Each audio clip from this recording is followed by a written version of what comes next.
I welcome you all to this IKS lecture series 2, particularly a hearty welcome to our respected invited speaker, Professor Alex Watson from Ashoka University. It's an absolute honor and pleasure for us to have you today as our speaker, sir. Now, to begin with, let me take this opportunity to introduce the speaker. Though I know many of our participants know him very well, he's a well-known, renowned professor. And recently in our IKS International Conference, he also made a presentation there, a very good, very interesting presentation. And actually, after that, I got so many requests from many of our participants. They want to listen him again. So I just conveyed the message to him, and he was kind enough to accept our invitation. And thank you so much, sir, for that. Thank you for accepting our invitation. And yeah, once again, as a coordinator of this program, let me take this opportunity to introduce you formally. Professor L.S. Watson is a professor of Indian philosophy at Ashoka University. He was formerly preceptor in Sanskrit in the Department of South Asian Studies at Harvard University. He completed his PhD from Balliol College, University of Oxford. Following that, he held research fellowships at Wolfson College, Oxford, at the École Française de Extreme Orient, Pondicherry, India, at Kyushu University, Japan, and at the University of Vienna. His research interests include Buddhist philosophy, Indian philosophy, especially Mimamsa, Nyaya, and Shaivism. He has also interest in Sanskrit language and literature. He is the author of two very interesting, very important works, Self-Awareness of Itself, published in the year 2006, and an inquiry into the nature of liberation, Moksha, published in the year 2014. Apart from that, he has also published numerous articles on the philosophies of Buddhism, Shaivism, Nyaya, Mimamsa in many reputed journals like Journal of Indian Philosophy, Philosophy East and West, and also in many edited volumes. Some of his interesting papers are like Contrasting Nyaya Vaisheshika and Buddhist Explanation of Attention, Self and Not Self in Indian Philosophy, Conscience, Guilt, Nietzsche, Heidegger, and Psychotherapy, the self as a dynamic constant, middle ground between the Nayika, eternal self-substance, and a Buddhist stream of consciousness moments. Who am I, the self-subject, according to psychoanalytic theory? The self as a dynamic constant, Ramakant's middle ground between a Nayika, eternal self-substance, and the Buddhist stream of consciousness moments. Four Mimamsa views concerning the self's perception of itself. Ramakant's concepts of unchanging cognition. Then for further thoughts on Ramakant's relationships to earlier position in the Buddhist Brahmanical Atmanidya. These are some of the works. Apart from that, there are many other works which I will not mention.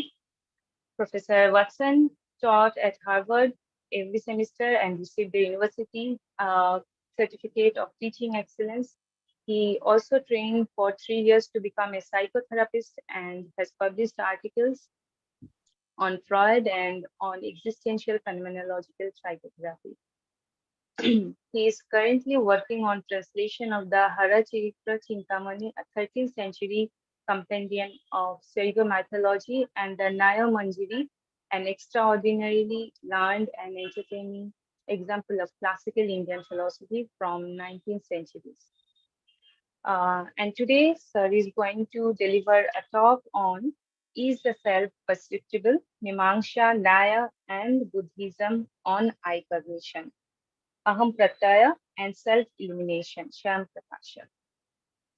With these words, once again, I welcome you, sir, and thank you from the core of my heart for accepting our invitation. Now, may I request the Director of IKS Center, Assam University, Professor Adeshipali Nataraju, to extend the welcome address on behalf of the center. And at the same time, I'm requesting Sir to chair this session. Sir, please.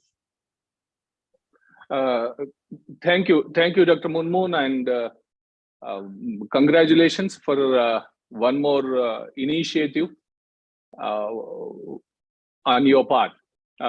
Center for Indian Knowledge Systems is part of a new education policy, Government of India initiative, and several centers are established across universities and IITs. And this year also they are doing the same. And the whole idea is is based on K.C. Bhattacharya's Swaraj in Ideas and Cultures. Swaraj in Ideas is the basis. And when do we accept ideas from cross-cultural contexts? When do we compare and contrast ideas?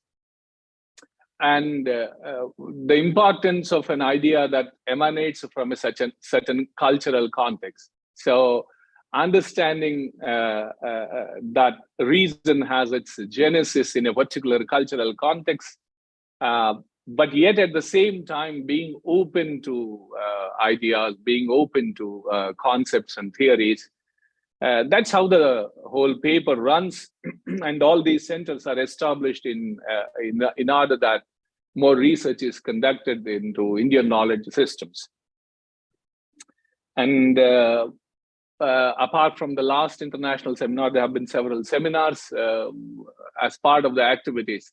Coming to this lecture, we have heard Professor Watson last time in the international conference organized by Dr. Munmoon. It was very learned paper, and there was some good discussion after that.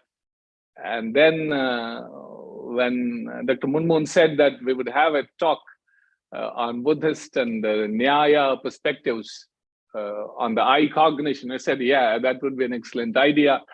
And we look forward to host you, Professor Watson. We look forward to host you physically, as and when, yeah, please, we will communicate. And as and when you find time, please do visit this university. Great. Yeah, that would be, this center is now fully funded by the ministry. So there are, our resources are in place. Even better. But please, yeah, you can fly across, and then we will bear all those expenses. That shouldn't be a botheration. So let's hope one day we will, our research scholars particularly, and the younger faculty get an opportunity to listen to you. And other professors who have joined us also, all of them are welcome.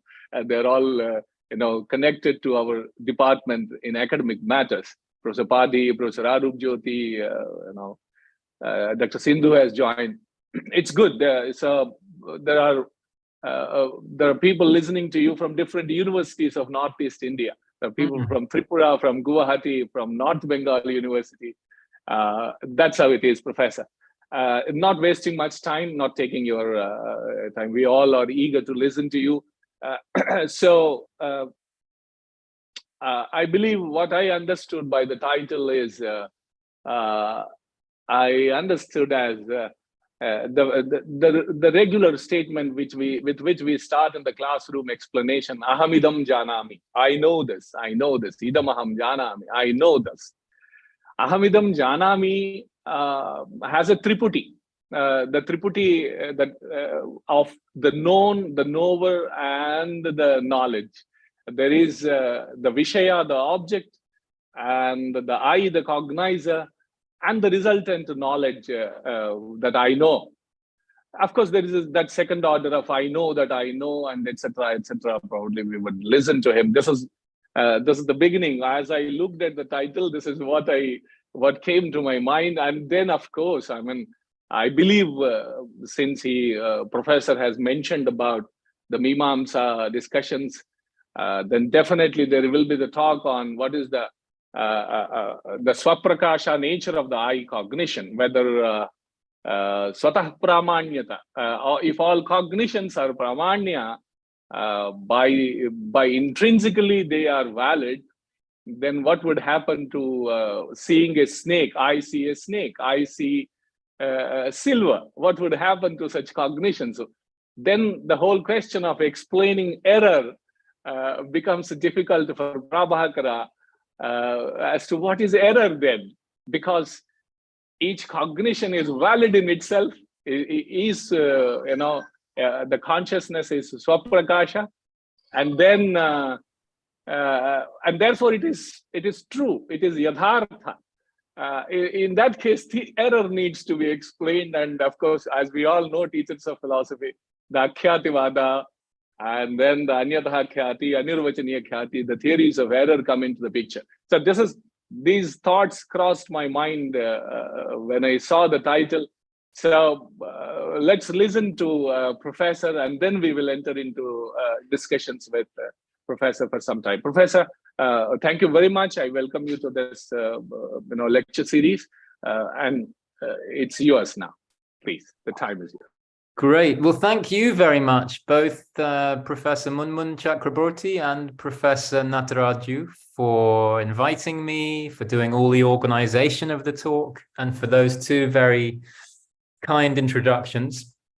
And the thoughts that were stimulated in Professor Nataraju by my title were all extremely pertinent, as you will see. Now, the first thing I'm going to do is to share my screen because I have a few slides. Can everyone see that? Yes, please. Yeah, very much. Very good. So here I've just repeated the title, Is the Self Perceptible? Mimamsa Nyaya and Buddhism on I cognition, aham pratyaya, and self-illumination, swayam prakasha. Now, as you will all know, one of the main points of dispute in classical Indian philosophy was about the existence or non-existence of a self. And on the one hand, we have advocates of the no-self view, the Buddhists and the Charvakas. And on the other side, we have everyone else, all of the other religio-philosophical traditions defended some kind of self against the Buddhists and the Charvakas. And what I'm going to talk about today is a sub-debate within this wider debate, a sub-debate between people on the right, in other words, between different groups of people who defended the existence of the self. And what we'll be looking at is the question of how is it best to defend the existence of the self against the challenge from Buddhism and from the Charvakas. Is it better to assert that we know the existence of the self through pratyaksha, through perception, to claim that we can actually perceive the self? Or is it a better way of defending the self, a more effective way of defending the self, to agree with the Buddhists that we can't perceive the self, but to maintain that we can infer it, we can know it through anumana, through inference?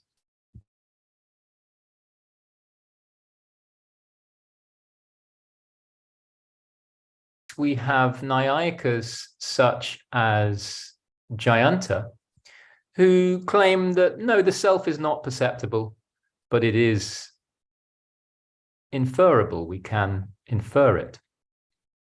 Now, I've written Nyayikas such as Jayanta rather than just Nyaya in that right-hand fork, because there were actually many Nyayikas who agreed with Mimamsa on this point. If we just look at the earliest commentators on the Nyaya Sutras, Vatsyayana thought the self was imperceptible. He thought the self is only perceptible to yogins, only accessible to yogi pratyaksha, but people like us cannot perceive the self. We have to rely on inference. I say people like us, sorry, assuming that there are no yogins in the audience.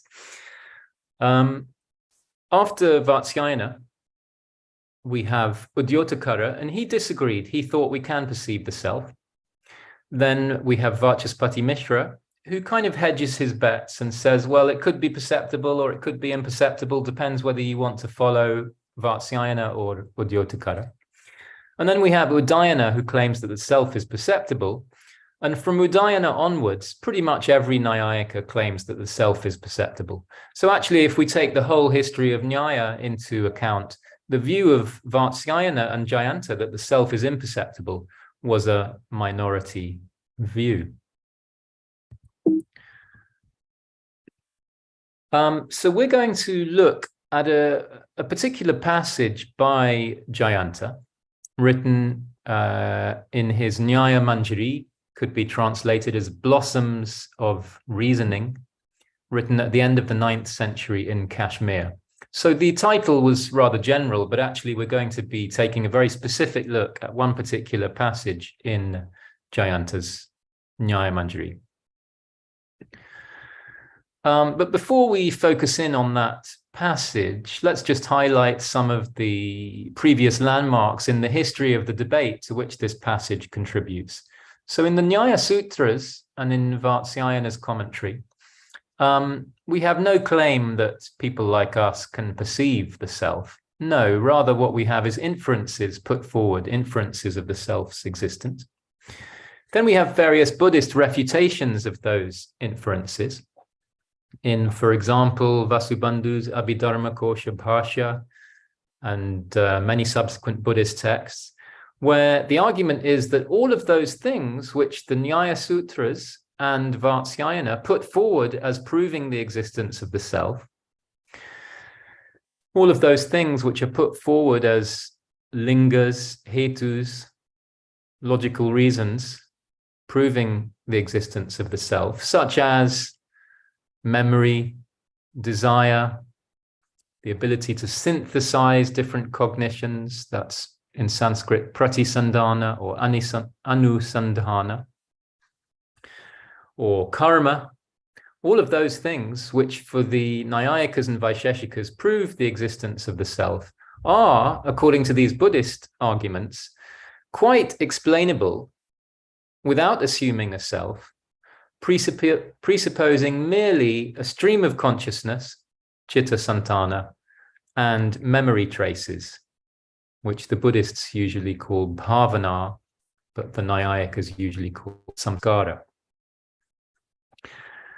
Then, in the writings of the Vrittikara, in the Shabra Bhashya and Kumarila, we have a distinctive Mimamsa voice emerging, where these two Mimamsa authors say to their Buddhist opponents, you're right in your refutations of Nyaya and Vaisheshika. You are the victor in that debate. Your refutations can overcome the inferences of the self. However, we Mimamsakas, we have a superior means of establishing the existence of the self. We can show that actually all of us are very regularly perceiving our own Atmans. So we don't have to rely on those inferences, which contain logical flaws. Well, you can see that this would be very irritating for a Nyayika such as Jayanta to have these Nyayika arguments placed at the very bottom of the hierarchy, even underneath Buddhism. And so it's not surprising that Jayanta hits back against Mimamsa, reasserts Nyaya, and in his Nyaya Manjari argues against Mimamsa, argues against various different Mimamsa authors, claiming that it's completely naive to think that we can perceive the Atman. It's absurd to claim that the self can perceive itself.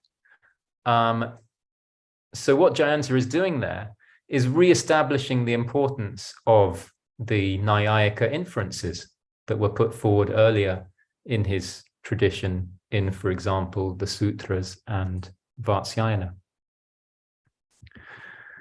So in Jayanta's treatment of self-perception in the Nyaya Manjari, what we have at the beginning is a Charvaka opponent saying there is no self, neither perception, inference, nor scripture, pratyaksha, anumana, nor agama attest to the existence of the self. Therefore, there is no self. Then Jayanta responds to this Purvapaksha, this Charvaka Purvapaksha, not by giving his own view, his own siddhanta, that the self is perceived, but rather by countering the Charvaka view, first of all, with this kind of Uttarapaksha, we could call it, this sort of intermediate position, where the claim is that we can perceive the self. And Jayanta gives 4 different versions of this view that we can perceive the self, all of which he himself argues against, before then going on to give his Nyayika inferences of the self. So these 4 views are not attributed by Jayanta to any named opponents. Perhaps Jayanta felt that readers in his own time period would immediately know who the proponents of these views were. He doesn't name any of the proponents, but I think we can be quite confident about who they were once we've identified certain texts which we can clearly see Jayanta to be drawing on when he elaborates the views.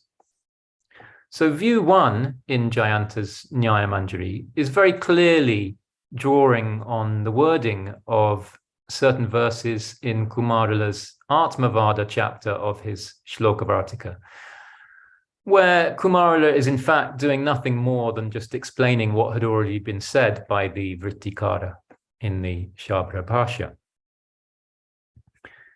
In Jayanta's elaboration of view 2, he's very clearly echoing the wording of Kumarala's Shunyavada chapter of the Shlokavartika. Jayanta's elaboration of view 3 is very clearly echoing the wording of Umbeka, and Jayanta's view 4 is very clearly echoing the wording of Prabhakara. Just a word about this view 4. This passage of the Nyaya Manjari, it has been read by other people, and some people have written briefly about it, but I don't think that this view 4 has been correctly attributed in the places where this passage has been discussed in secondary literature.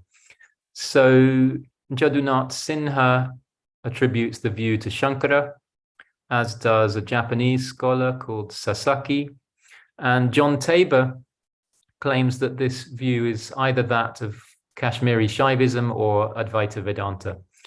I think we can be fairly confident that these attributions are wrong, and that Jayanta, in his elaboration of view 4, was drawing on Prabhakara and intended this to be understood as the view of Prabhakara.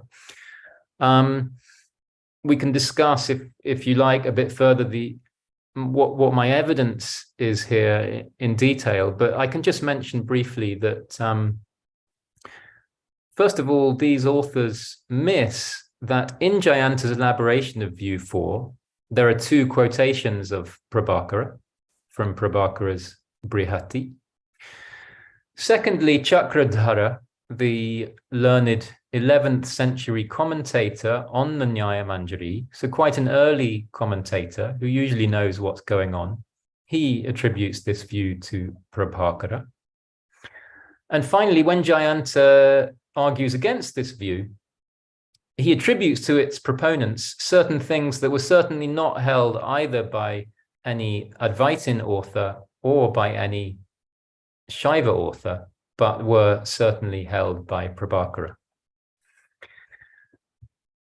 So the point of the talk is to reveal the existence of 4 different Mimamsa views about how the self can be perceived, something that hasn't been noted in the secondary literature on Mimamsa. Secondly, to compare and contrast these 4 views, identify their historical and logical relationships, and finally, to hypothesize motives for their creation. So, by the end of the talk, hopefully, we'll have achieved those 4 things. And now we can turn to view 1, the view of the Vrittikara and Kumarala. So according to these 2 Mimamsa authors, the self is perceived through I cognition, aham pratyaya. What is I cognition? Well, as Professor Nataraju said, it is a cognition such as aham idam janami, or aham gatam janami. I see this thing, I see a pot. It's any cognition which includes within its verbal formulation the word I, aham. So let's take the example of I see a pot, aham gatam janami. The claim of these Mimamsa authors is that whenever we have a cognition which is verbalized in such a way as that,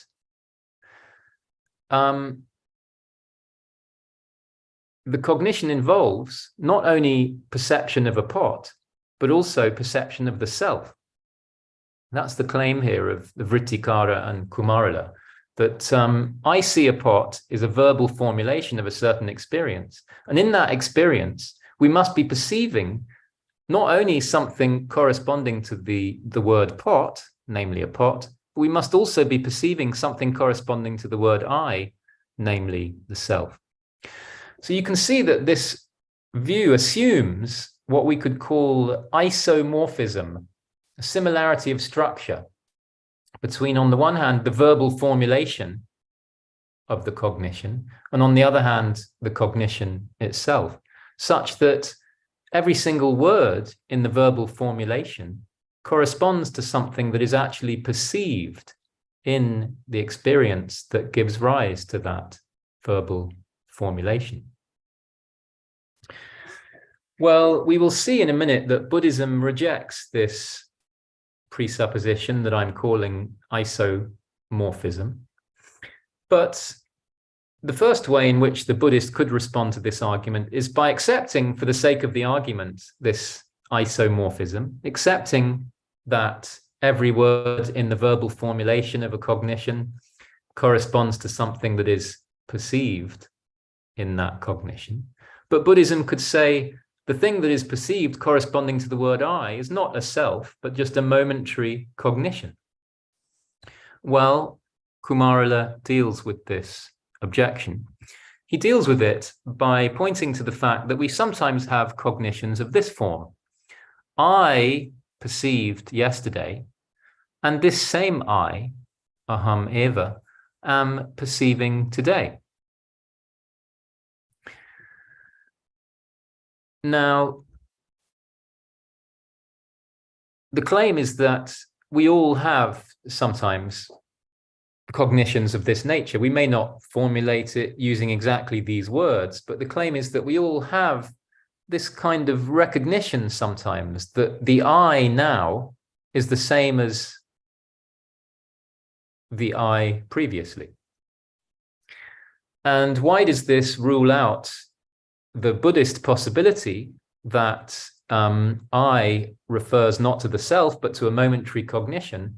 Well, because if the first occurrence of I in this sentence referred to a momentary cognition that existed yesterday and then ceased to exist, and then the next occurrence of I in this cognition refers to a different momentary cognition which exists now, then it would not be true that it is this same I that am perceiving today.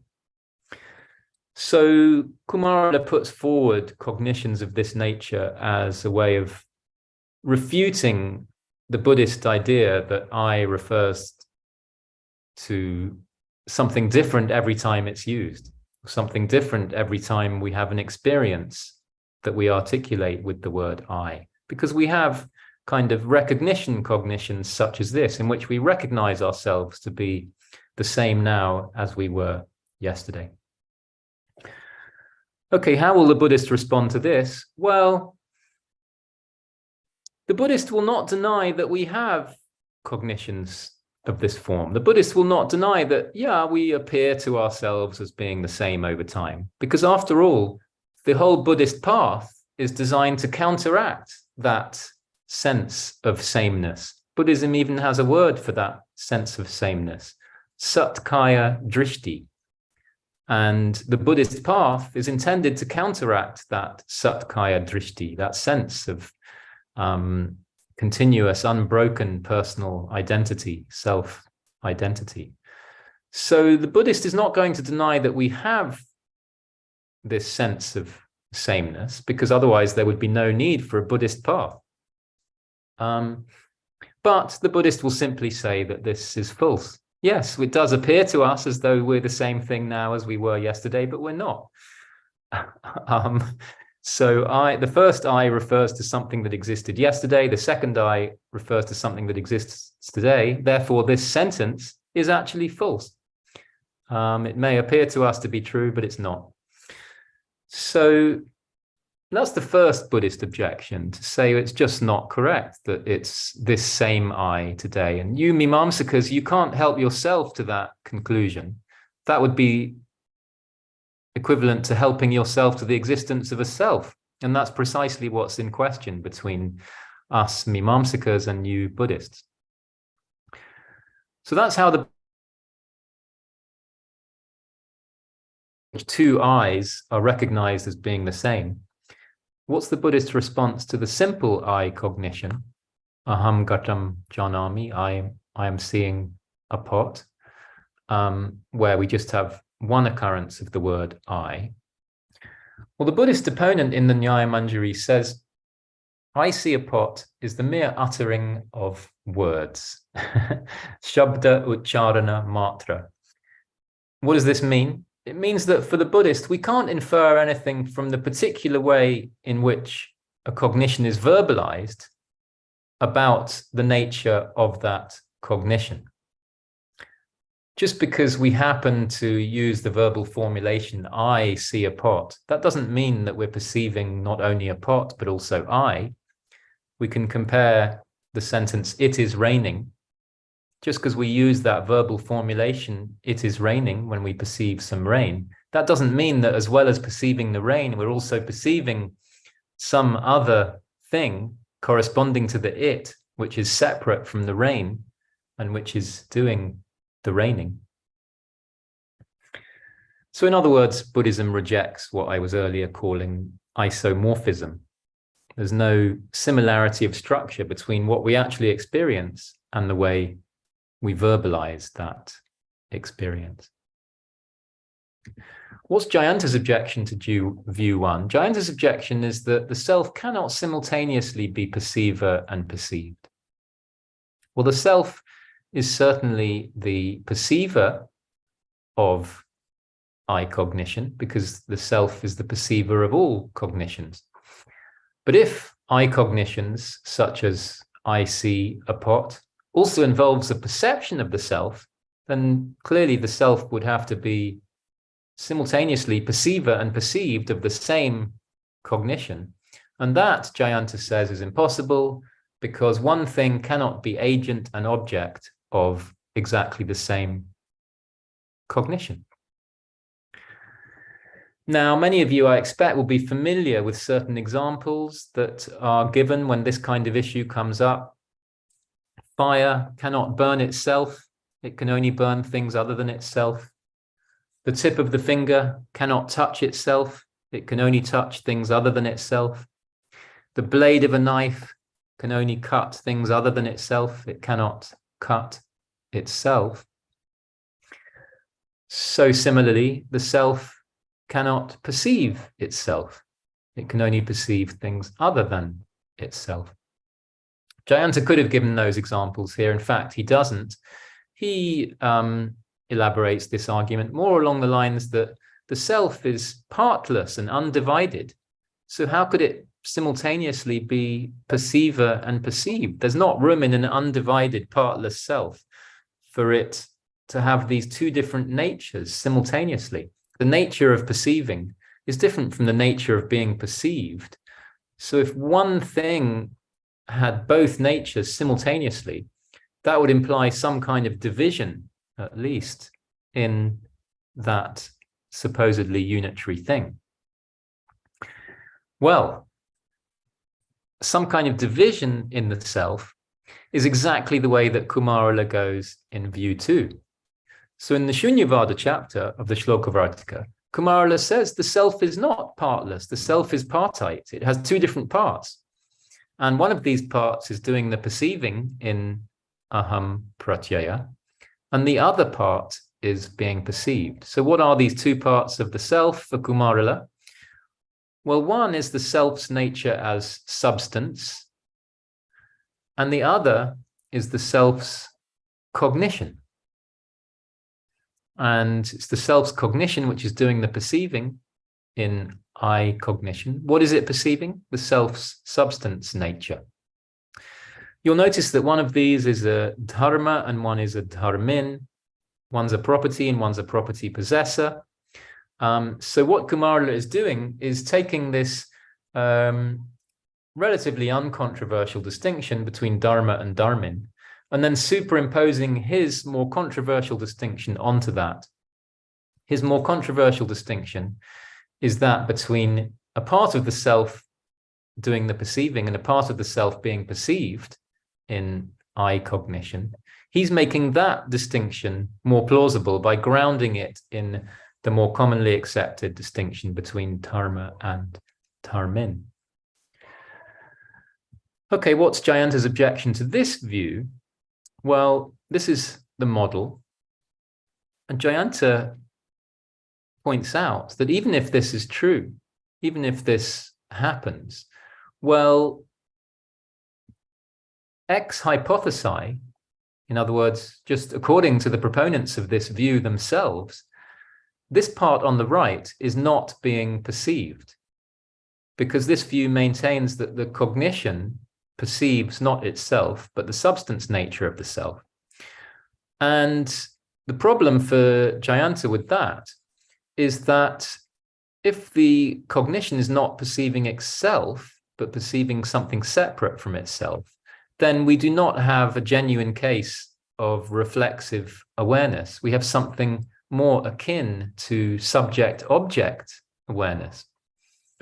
The self's substance nature is something that we would refer to with a third-person pronoun, such as it, idam.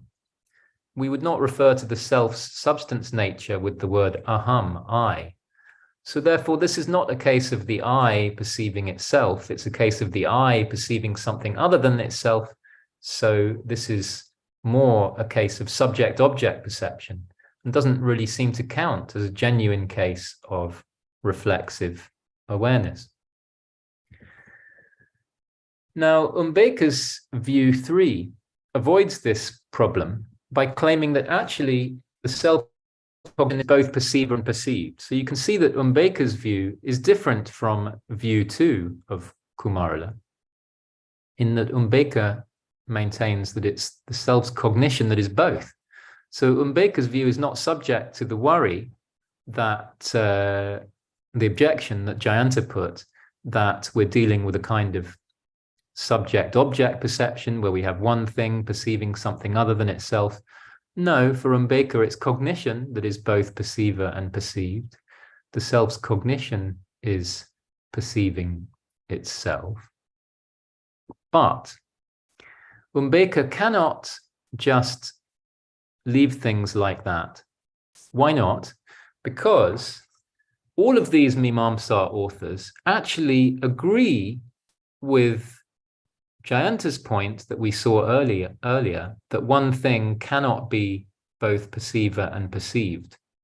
Now, this might seem rather confusing to you, but all of these Mimamsa authors, when they're arguing against Buddhism, against Vijnanavada, for example, in the Shunyavada chapter of the Shlokavartika and the commentaries on that, in that context, these Mimamsa authors claim that one thing cannot be both perceiver and perceived. In that context, they're arguing against the Buddhist view that consciousness can perceive itself. And that's a view that Mimamsaka authors do not share. Mimamsakas think that consciousness cannot perceive itself. And when they're arguing that consciousness cannot perceive itself, one of the arguments they use is exactly Jayanta's point, that one single thing cannot be both perceiver and perceived. So there's this real tension in Mimamsa, that on the one hand, they claim that consciousness cannot perceive itself. On the other hand, they claim the self can perceive itself. They're arguing that consciousness cannot perceive itself. They make the point that one thing cannot be simultaneously perceiver and perceived. We need two things, one to be the perceiver and one to be the perceived. So how then are they going to claim that the self perceives itself Well, they're always going to have to claim that there is at least some slight difference in I cognition between the thing doing the perceiving and the thing being perceived. And that's why, although Mbeka starts his view by saying it's the self's cognition that is both perceiver and perceived, he then makes a distinction within cognition. So he makes a distinction between pure cognition, which he says is the thing doing the perceiving in I cognition, and the thing being perceived in I cognition, which he says is cognition when delimited by an upadhi, namely the object being perceived, such as a pot. Now, this will just be a piece of jargon to some of you. Don't worry about this particular expression, cognition delimited by an upadhi. All that means is cognition when it is perceiving an object. Cognition when it is perceiving the pot. We have a distinction between the pure cognition and cognition that is involved in perceiving a pot. And Mbeka claims that the first of those is the perceiver and the second is the thing being perceived in I cognition. Now, the next thing that Mbeka does is ask us, what is the meaning of I perceive a pot? I see a pot. And the answer he gives is, I perceive myself perceiving a pot. That is the meaning of I perceive a pot. That's what's going on when we have the experience that we formulate as I perceive a pot. I'm actually perceiving myself perceiving a pot. Let's just use a diagram to elaborate this. So we're talking about an I cognition, an aham pratyaya, such as I perceive a pot, aham gatam janami. And Mbeka says that if we want to understand what's going on there, we can preface that with the words I perceive, and then we can reformulate the cognition itself slightly from I perceive a pot to myself perceiving a pot. So we get the sentence, I perceive myself, corresponding to the I, perceiving a pot, corresponding to perceive a pot. So you can see very clearly here that Mbeka is assuming what I was calling isomorphism. He's assuming that every word in the verbal formulation of a cognition corresponds to something that we're actually perceiving in that cognition. Now, just to correlate this idea of Mbeka's with his previous idea about the distinction between pure cognition and cognition when it is engaged in perceiving an object, I think it's quite clear that the pure cognition refers here to the I of I perceive, and then the cognition delimited by the pot, the cognition that's involved in perceiving a pot, is the thing being perceived in I cognition. So that may have been a little bit complicated for some of you, but the details are not very important. The takeaway point about Mbeka's position is simply that for him, cognition is both the perceiver and the perceived, both grahaka and grahya in I cognition, but he nevertheless makes a subtle distinction within cognition so that he does have two slightly different things that he can identify as perceiver and perceived in I cognition. Okay, before we turn to view 4, I just want to summarize what we've seen so far, to just give the dialectic so far in skeletal form. We began with view 1, that the self is perceiver and perceived.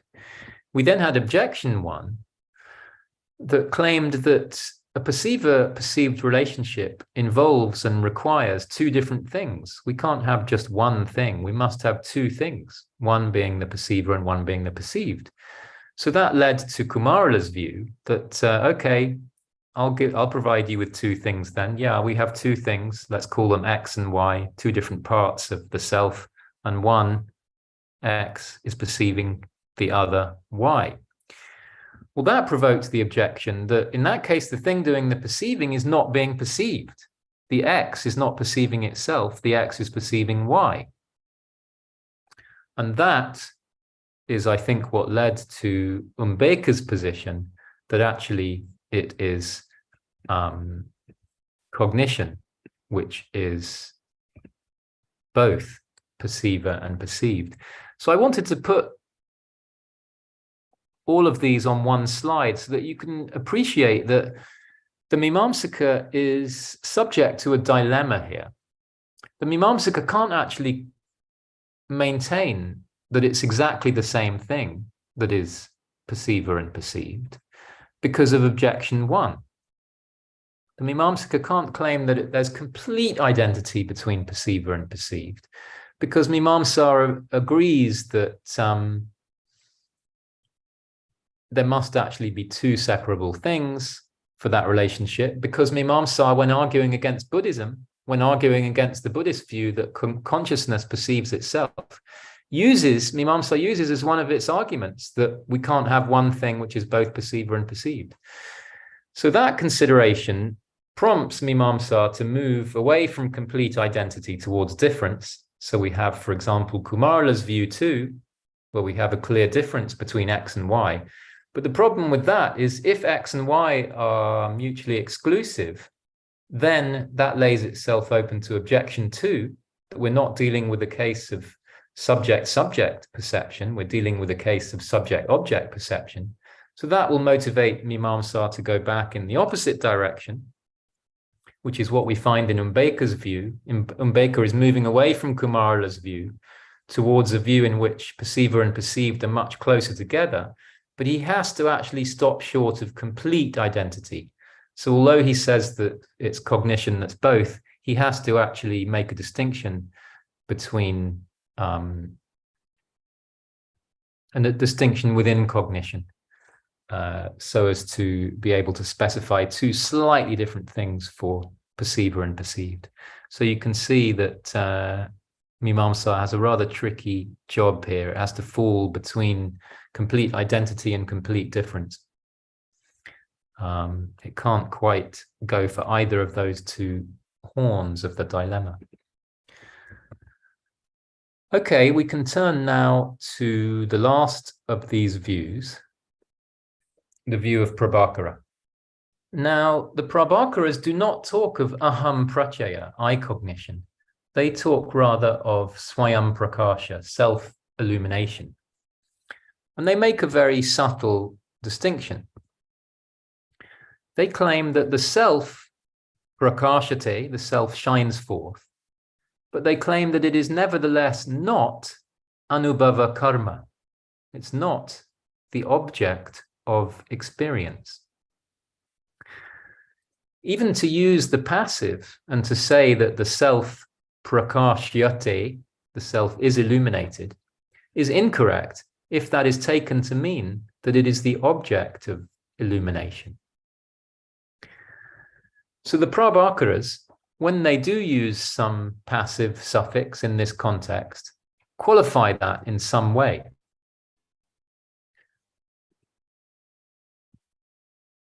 This is a quote from Prabhakara, one of the two which Jayanta uses when elaborating this view. Consciousness, samvit, is experienced samvedya. Now you might think from that passive suffix samvedya that if consciousness is cognized, is experienced, then it must be experienced as an object of our awareness. But no, Prabhakara's view is that consciousness is experienced samvitaya, as consciousness, not as the object of consciousness. Similarly, this is now Jayanta's sentence, the self, Jayanta in the voice of the Prabhakara, the self shines forth as the perceiver, as the grahaka, not as the perceived, not as the grahya, not as the perceived object.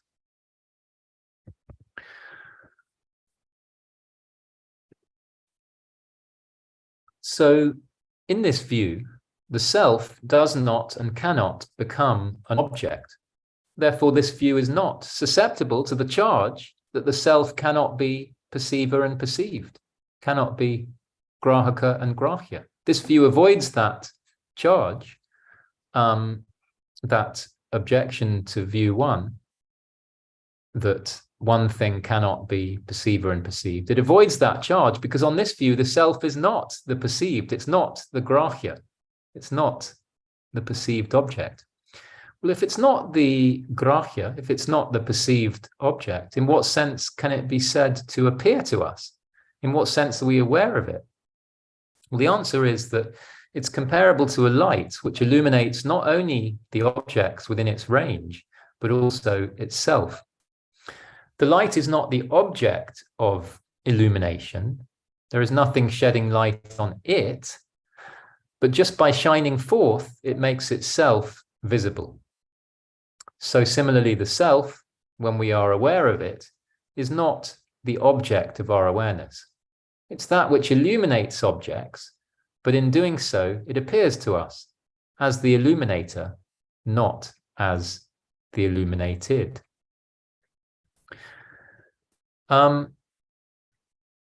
So this is a very different model. This Swayam Prakasha, self-illumination, is a different model of self-perception from aham prachaya, I-cognition. I-cognition is something that only happens occasionally when we happen to have a experience or cognition which we would formulate using the word I, aham. So when we say I am gataha, this is a pot, then we're not having I cognition. Then we're perceiving only a pot. We're not perceiving the self too. So I cognition is only occasional. Whereas this Swayam Prakasha, according to the Prabhakaras, is happening all the time.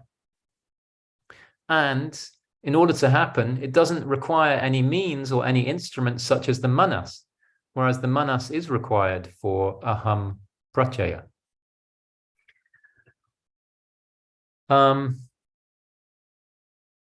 So on this view, the self is directly accessible.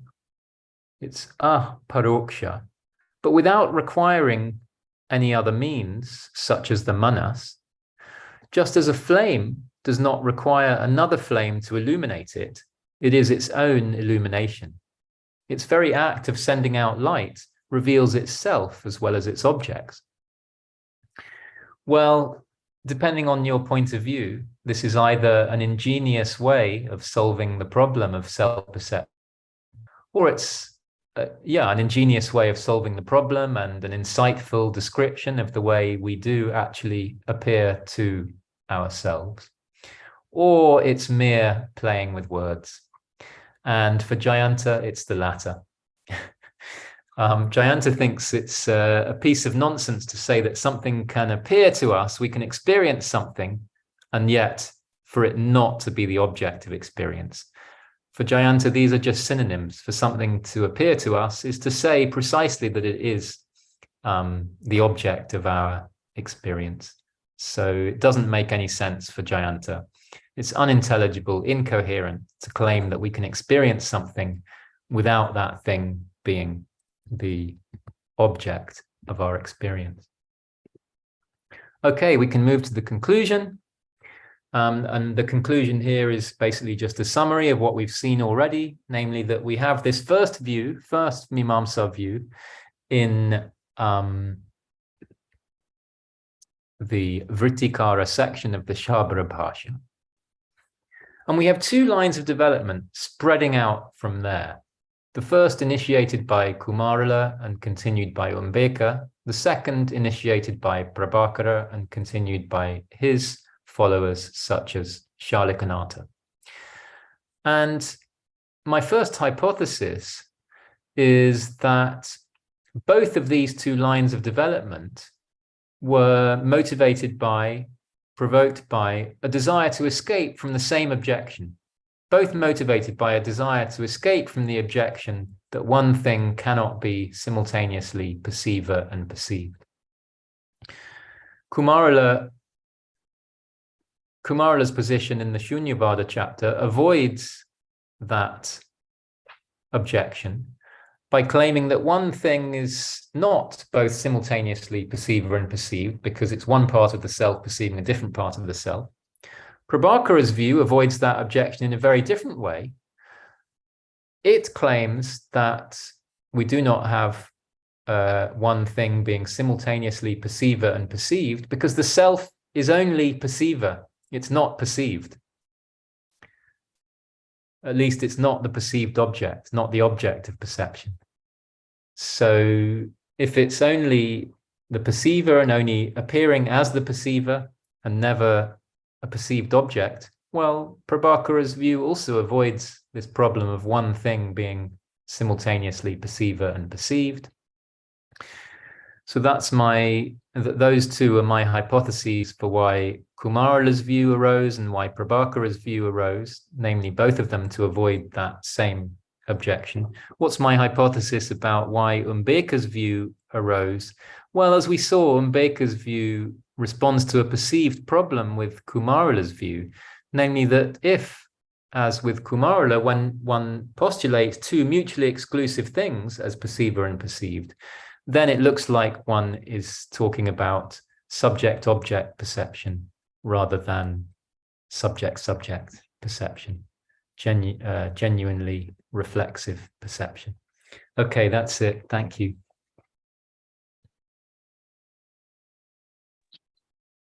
Thank you very much, Professor. It's a very lucid explanation of all those positions, and then you brought in the Nayayikas. It's after a long time, after my Usmania days, I hear Shabara Swamin again and again. It's a pretty long time. These days in the seminars, I have not heard about Shabara Bhashya, on which my elder brother did his PhD in my home. And interesting. My eldest brother's PhD was on differences between Bhattas and Prabhakaras, Kumarala Bhatta Mimamsa and Prabhakara Mimamsa. That was the PhD thesis, where there was a lot of mention of Shabara Bhashya. I see. So after a long time, it's a pleasant hearing, and again, get reminded of all those discussions on the Mimamsa philosophy. And these days, Vedanta has overtaken our discussions, and Mimamsa took a back seat. Of course, the Nyaya is pretty much vibrant. The Nayayikas are there everywhere. Thank you for bringing all those points of views. Very lucid presentation. And then with one observation, I will open it for if by then if somebody wants to put across a question in the chat box, you are welcome, or you can directly raise hand and ask a question or make an observation. It's up to you. So one observation of mine is, I want to know how you look at this. We can cognize things in our everyday awareness. We are cognizing things, and do we, in all such awareness episodes, do we know the self, or just do we cognize the objects? See, the Prabhakara's problem is that in every instance of cognizing an object, we do cognize the self. This is if I understood Prabhakara correctly, in every instance. So my reflection is that in every instance of perception, do we need to perceive the self? The point is, in a higher order reflection, in the next order reflection, then definitely, if we pause for a moment and reflect upon the perception, then we come to the statement, I know that I know, I know that I perceive. It's a higher order to convince us that in every act of perception, we do cognize the self. Is that the Prabhakara's position? And if so, how do you look at it? Do you think that in our every act of perception, we have to fall back on perception of the self? Or is it in reflection that we come to know of the self? Yeah. Okay. Thank you very much for that question, which gets straight to the heart of things. And yes, it is the Prabhakara view, and it's the Kaumarala view also, the Bhatta view, at least, that every time we have a cognition that involves that when articulated involves the use of the word I, in all of those cases, we're actually perceiving the self. And one of the things that I take to come out of your question is that if that's the case, it becomes actually rather difficult to distinguish between the first level awareness event and the higher order reflection. If it's the case that every single awareness event involves perception of the self, then we seem to have lost the distinction between first order cognition and higher order reflection. Now, actually, the Bharta Kaumarila position perhaps can preserve that distinction, because the Kaumarilas can distinguish between cognitions such as I see a pot and cognitions such as this is a pot. So Kaumarila and Umbeka do actually have room for that distinction. They can say that, yeah, a lot of the time we just will say, I am Gataha, this is a pot, where there is no perception of the self. And then if we pause, then we might come to have a higher order awareness where we actually are aware of ourselves perceiving the pot. So for the Kaumarilas, I think they can at least have that distinction. Whereas if the view is that in every single awareness event, we're aware of all three putti, subject, object, and action, self, pot, and cognition, then it seems like it's rather difficult to draw the distinction between first level cognition and higher order cognition.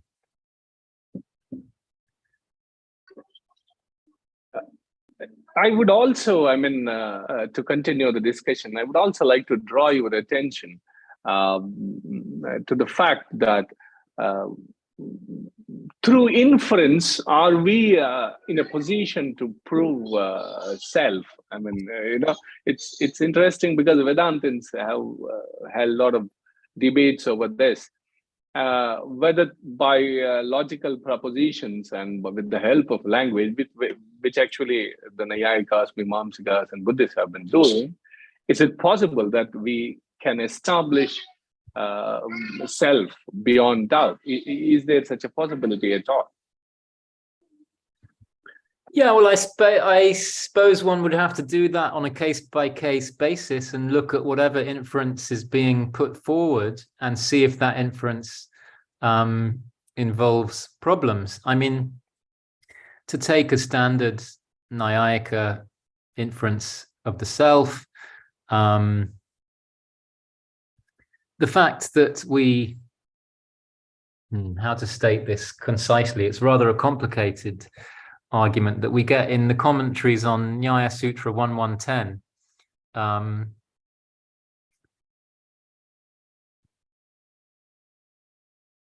Where the claim is that we can know a self exists as the agent of desire, because desire would never arise unless it was desire for something that the thing desiring now had experienced pleasure from in the past. Therefore, there must be a continuous self, there must be a continuous agent that existed earlier at the time of the pleasure and has continued to exist now up till the time of the desire. Well, one of the problems with this inference is it's the same problem that we have in inferences of the existence of God, namely that we can't perceive God. And according to the proponents of this inference of the self, we can't perceive the self either. It's people like Vatsyayana and Jayanta who admit that we can't perceive the self, who are relying on such inferences of these. If we can't perceive the self, how can we establish the vyapti between desire and self? How can we establish the pervasion between hetu and sadhya, logical reason and property to be proved, if we can't perceive the property to be perceived, the property to be proved ever? If we can't perceive it ever, how could we infer it? Just as the only reason that we can infer that there is smoke, that there is fire on the mountain when we see smoke on the mountain is because we've perceived fire earlier in conjunction with smoke. If we'd never perceived fire in conjunction with smoke, how could we possibly infer the existence of smoke on the mountain when we can't see the smoke? How could we infer the existence of fire on the mountain when we can't see the fire? All we can see is the smoke. Thank you, Professor. I mean, yes. Now, Dr. Munmohan and others. Did anybody put a question here? Oh. While we're waiting for a question, and if anyone has a question, maybe you could signal it in the chat. Perhaps I could just check with you, Professor Nataraju, whether I answered your question there. I mean, when you were talking about the question of whether inference can really prove the self, whether logical propositions and propositions involving language are really up to the task. Did you mean something more general than that? No, exactly what I had, Professor, what I had in my mind was, I had a few things which Professor Mohanty discusses, and which I wrote in one of my papers. It's about knowing, things. So to know, ordinarily the objects of the world we know in certain sense. So the nomina cannot be known if it is Kant's language. Not known in the sense their knowing has a different meaning altogether. But what I mean is, when we know something in ordinary, everyday, our life world, Vyavaharika Jagat, we know them in a different sense. This knowing cannot be equated with the knowing of the self. This is what actually the point which K.C. Bhattacharya tries to bring out in his papers. So the point is that that I know the self cannot be same as I know a table, I know a pot, or I know something else. So that knowing is on a two different levels, is to be recognized, is a Vedantin position that needs to be recognized, that we cannot speak in the same language with the same sentences. As I know a computer, I know the self. That cannot be the same knowing, is the contention there actually. Yeah, so, no, that's very interesting. But actually, I think we could formulate the Prabhakara view in a way which expresses precisely the insight which you and K.C. Bhattacharya have articulated. Because the Prabhakara view is that when we know the self, we don't know it in anything like the same way as we know objects of perception. We know objects. I think I'm getting a bit of disturbance from somebody who's unmuted. We know objects of experience, as it says, as the Prabhakaras say, as objects. We know the self as the self. That's one way of saying that actually the self can never be known in the same way as objects of perception can be known. That's fairly, I mean, the point that I was trying to make exactly. Dr. Arup Jyoti, Dr. Arup, please unmute yourself and you can. Thank you, Professor, for your wonderful lecture. Thank you. Well, this is actually not my cup of tea first. Well, this is an area where I have an interest, but at the same time, I do study Indian philosophy. But in a sense, my expertise is not in this area. But I have one or two observations on your. It's a kind of a general observation. I would just like to know. It's a kind of an inquiry from you. That from your title as such, that is the self perceptible, and that you have taken actually a standpoint from the different perspectives, right? And now, whenever actually we are talking of the self, you are not meaning, I mean, or whenever you are taking into consideration these philosophers, this is not the ordinary self they are talking about, because uh, the ordinary self or the outer self is something which is definitely perceptible, and it may be known through the other sources of knowledge as well.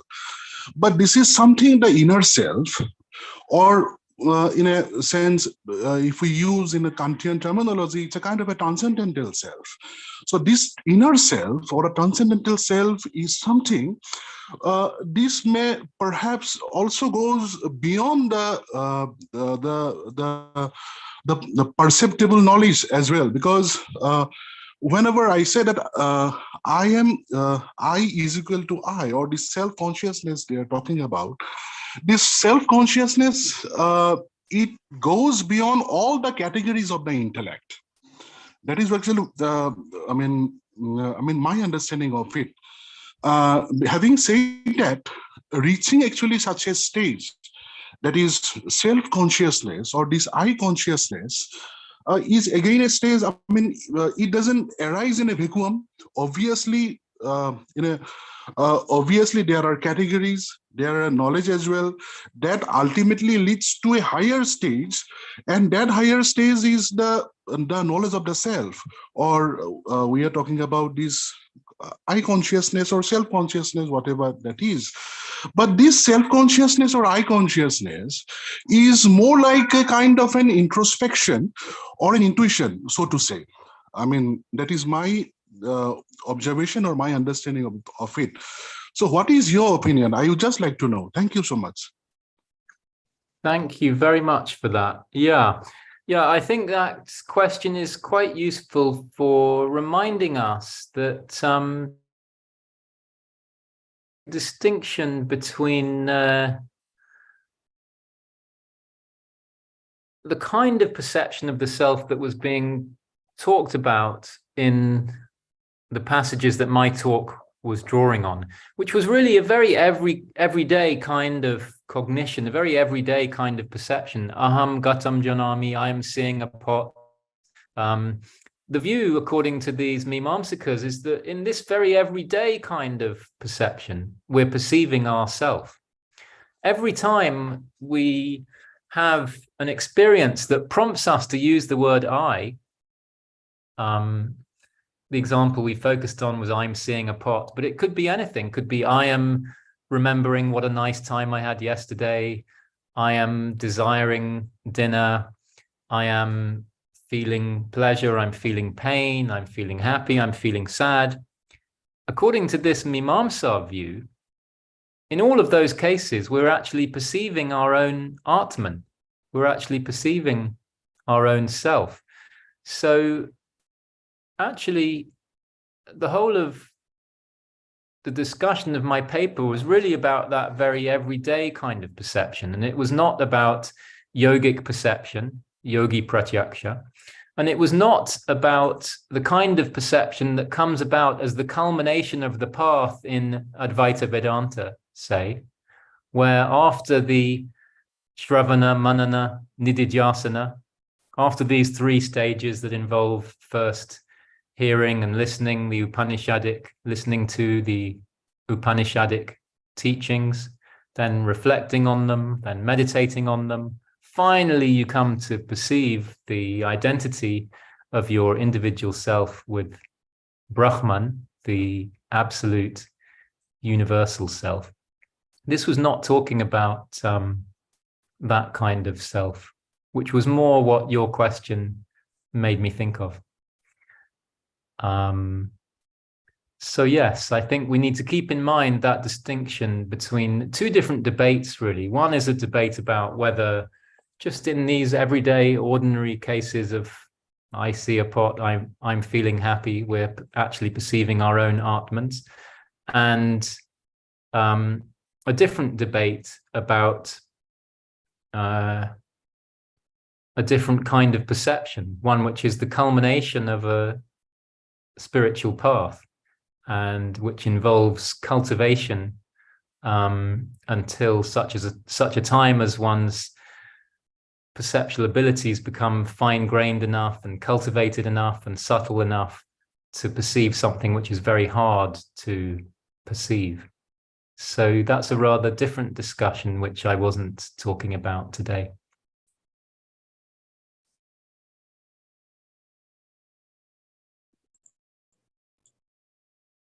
Munmun, may I? Yes, yes, sure, sure, sir. Yeah. Please. Thank you, Professor Watson, for a wonderful talk. And in consonance with Professor Nataraju's comment, and also to in relation to Dr. Arup Sharma's comment, I have a very simple question. I love Indian philosophy. See, you talked about that whether Nyaya, I mean, self is perceptible, no? And you have talked from the viewpoint from Nyaya, from Vedanta, and also a lot of things you have mentioned about that. But the point is that when we are talking about very general understanding, I mean, when you are talking about the concept of self, I mean, there is also the concept of self-consciousness is coming to the picture. Because self without consciousness, in philosophical term, maybe there is some problem. I mean, it seems very much problematic. But in when your self is perceptible, I mean, can you please put some light on that, whether Swarthanuman or Pararthanuman, I mean, the varieties of Hanuman, can help us to ascertain or to experience, I mean, to infer the self. I mean, in case of Swarthanuman, it's okay. But in case of Pararthanuman, when we are using Panchabhaya Vinay, can self be inferred by these two varieties of Hanuman? This is number one. Number two, because you talked about the perceptual experience of self, but not the inferential knowledge of self. This is number one. Number two is when we are talking about conscious. I am always conscious about some fact, some states of affairs, some individual, some object. I cannot be conscious. I mean, I cannot be conscious in relation to a vacuum things. Okay, so when you are talking about self, the concept of self-consciousness comes to the picture. Now, whether self-consciousness is about some empty thing, some void, or self-consciousness is something about the identity of the self. If it is the identity of the self, then we may go for a very problematic situation, because we may confuse with the epistemology of the self with the ontology of the self. Professor Watson can, because I am a very layman in this area, but somehow your lecture provokes me to ask these two clarifications. Please.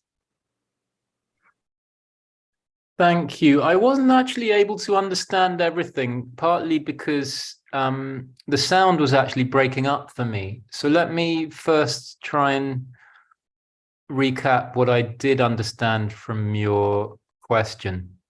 So you said that when we're dealing with the question of whether the self is perceptible, then not only are we dealing with the issue of the self, but the issue of self-consciousness. And I think I heard you say at that point that a self without self-consciousness is problematic. Did you say that? Is it true that self without self-consciousness is problematic? Specifically, when you are talking about that, the how the concept of self is perceptible. But if I say that the concept of self is in Hanuman or Arthuman, or self or self-consciousness are problematic. Yeah, so this question of whether one can have a self without self-consciousness gets to the heart of the matter, and this was one of the dividing lines between the various different traditions within classical Indian philosophy. The Prabhakara view maintains that there is no self without self-consciousness. And this was the view shared by Advaita Vedanta and Kashmir Shaivism. That's why I think there was some confusion with some people thinking that this view 4 was actually the view of either Advaita Vedanta or non-dualistic Shaivism, because there's a lot of overlap between those three in this area. The Prabhakaras, the Advaitins, and the non-dualistic Shaivas. And the Jains also thought that the self is capable of swasamvedana, swayam prakasha. So on the one hand, you have those. For those people, there is no such thing as a self without self-consciousness. That raises the question, what happens in states of coma? What happens in deep sleep? Surely the self is still there, but is there really self-consciousness in those states? Well, most of these Advaitins and Prabhakaras and Shaivas actually bit the bullet there and said, well, actually, even during coma, even during deep sleep, yes, there is self-consciousness. There's no experience of any objects of consciousness. It's a kind of empty awareness. You mentioned the word vacuum. Well, this kind of self-consciousness that is postulated by the Prabhakaras, the Advaitins, the Shaivas, the self's swasamvedana, the self's awareness of itself, is rather like light shining out into a vacuum. The light is on, so we're not talking about a Nyayaka self where the light is not on. The light is on for these groups of people, but it's shining out into a vacuum. It's not bumping up against anything. So the self is not aware of any content, but nevertheless, there's a sense in which it is aware of itself. The light is on, unlike, for example, Nyaya, for whom there's nothing remotely problematic about the concept of a self without self-consciousness. Nyayikas are even prepared to say of their self that it is jada, it's insentient, it's like a rock, it's like a stone. And this is why their view of moksha as consisting of a state of unconsciousness was described by critics as being less, their moksha being less desirable than to be reborn as a deer in the deer parks around Varanasi. So we have a distinction between, on the one hand, the self of the Nyayikas, which does not have self-consciousness as part of its nature. So the self of the Nyayikas only becomes conscious as a result of certain adventitious factors, only becomes conscious when certain things all line up. To be specific, when the self is in contact with the manas, when the manas is in contact with the indriya, and when the indriya is in contact with an external object. Only when those four things are all lined up in connection does the self become conscious of an object. Or only when the self is in contact with the manas and the manas is in contact with some internal content, such as pleasure or pain, then the self becomes conscious, but that consciousness is not part of the self's nature. It's agantuka. It's not naisargika. It's adventitious. It's not innate to the self. Now, is there anything else I can address quickly from the rest of your question? Yeah, you mentioned, is inference really capable of establishing the existence of the self? Well, one point that could be made here is that through inference, you're only ever going to get an anumeya. Inference is only going to deliver knowledge to you of an object of anumana, anumeya, an object of inference. And so if the Prabhakaras are correct, that the self is always only a subject, never an object, is always only perceiver, never perceived, Well, it looks like it's only ever going to be anumatri, the subject of anumana, the subject of inference. It can never be the object of inference, anumeya. So for that reason, we could say that if you hold a Prabhakara view, then inference cannot ever deliver to you the existence of the self. Fine, thank you. Thank you, Professor Watson. Thank you very much. Dr. Moon, are we still taking some more questions, or There is already a question from Dr. Shindu Padwal in our chat box. If please Professor read. Watson Please read. wants to answer. You want to read? Yeah, I can. What would be your take on the leap involved in the process of knowing the consciousness as it is? This leap is so deep that even after so many schools and approaches, we could not sufficiently comprehend it. Is there a search of a black cat in the dark room, or there is any other way we have not figured out yet a comprehensive method to know?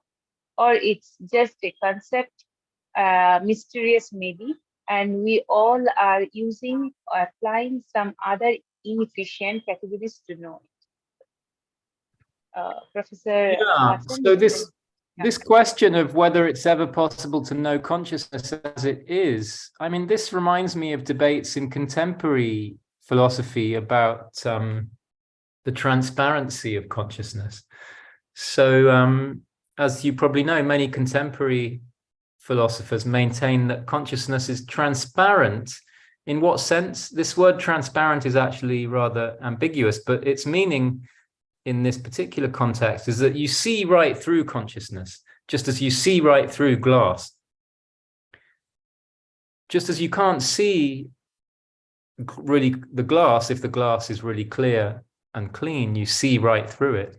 So many people, both in Western philosophy and in Indian philosophy, claim that you see right through consciousness. In other words, you don't see it. So this was the view of Mimamsa, of the Kaumarilas, of Kumarila and his followers, that consciousness is actually inaccessible to our awareness because we see the objects that consciousness enables us to see, but we don't see consciousness itself. And so Mimamsa, Kumarila came up with this rather intriguing idea. Well, it goes back to the Shabra Bhashya. This rather intriguing idea that actually consciousness is imperceptible, and the only way we know the existence of consciousness is through inference. We have to make an inference from the fact that we're perceiving an object to the existence of consciousness as the instrument that is enabling us to see that object.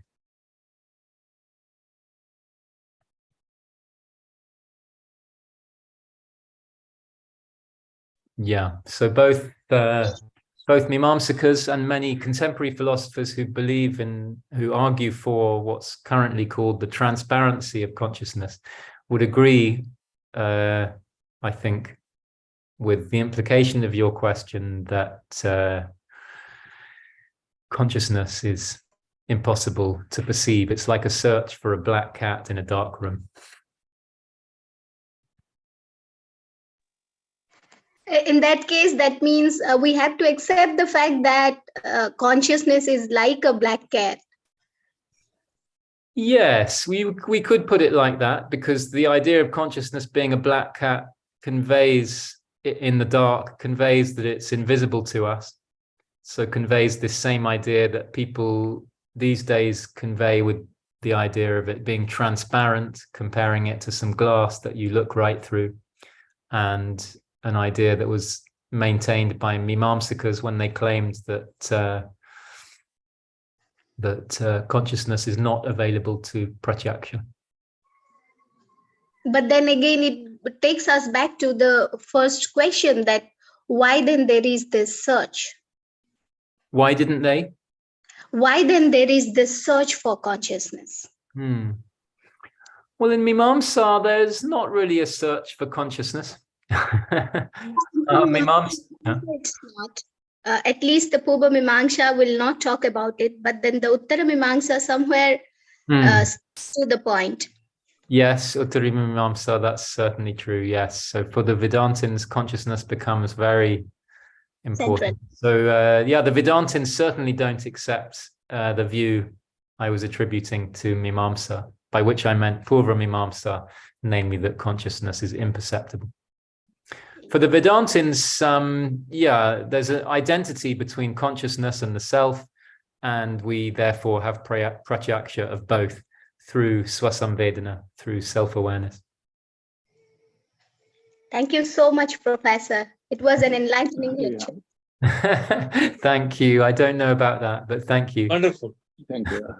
Thank you, consciousness. Sindhu. Just one line is I would like to add is consciousness and self are identical. In the case of Shankara Vedanta, Shankarites have identified, but the moment it comes to Acharya Ramanuja, you see the flavor of Kumarila, where the substance and attributes are different. The substance has Ananta Kalyana Guna Sampanna. There are n number of attributes, and Sat, Chit, Ananda are some of those attributes only.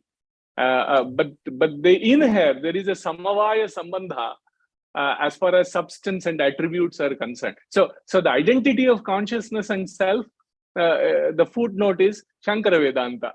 Exactly. It's a Shankara Vedanta. Yeah, thank you for that qualification. Yeah, I was attributing something to Vedanta. That's Vedanta. By Vedanta, I meant Advaita Vedanta. Advaita Vedanta, that way.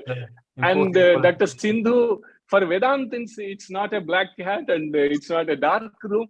For Vedantins, they believe that consciousness can be known. But again, the same footnote is, it's not in the sense of the way we ordinarily perceive things, or not in the sense that we use the word knowing in our Vyavaharika Jagat, in our everyday life world. That's so for Vedantins, there is nothing, there is no black cat at all, there is no darkness at all. It's quite there. But there is a way, the methodology is distinct, and then the perception model is different for them. They would then prefer to say that it's a categorical mistake. Definitely, yes. Hey, K.C. Bhattacharya, that's why I brought him.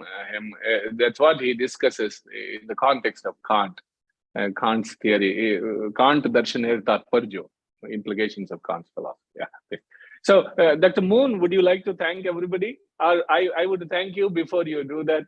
Thank you so much again, for putting all these people in place, and then we enjoyed the last 1.5 hours. Yeah. Thank you for the effort that has gone into please. Thank you so much, and hope to, again, as I said, very shortly we would communicate with you. We would love to have Professor Watson physically visiting Assam University. And when he is there, definitely Professor Padi and Sindhu, everybody must be there. So we would like to have you very soon. No, you have forgotten about Arup Jyoti Sharma. No, the Arup is always within the brackets. Yeah. We haven't done anything without Dr. Arup, Dr. Shakuntala. We don't do anything. Yeah. Munmun is not saying anything. Dr. Moon, yeah, you can Yes, sir. Moon, Thank you, sir. Thank you for chairing this session, and also thank you for your valuable remarks and observation. And of course, I want to thank, I want to extend our sincere thanks and gratitude to our invited speaker, Professor Alex Watson, for this very, very interesting, comprehensive, and insightful deliberation. Thank you. Thank you so much, sir, for being with us, for making this very lucid presentation. And it's a very, very debatable idea, actually, the concept of self or eye cognition or Shak Prakasha. We cannot just stop here, but yeah, definitely sometime again, if we get chance to interact you, we can continue our discussion. And thank you once again. One thing, just Munmun. One thing. Yes, sir. I must, on behalf of me I just thankful to Professor Nataraju and of course to Munmun for organizing such a beautiful lecture given by Professor Watson. So many things comes to us. Like Arup Jyoti, I am also very little known about Indian philosophy, but still Assam University Department of Philosophy, specifically Indian knowledge system, Assam University Silchar is doing a lot of things, and we are happy that under the constant guidance of Professor Nataraju, this center will be flourishing much and more, and the days to come. Thank you, Professor Raju, and thank you, Munmun, for your beautiful coordinating the program today. Thank you. Thank you, sir, for your kind words. Thank you so much. You. And of course, I want to thank you all, Dr.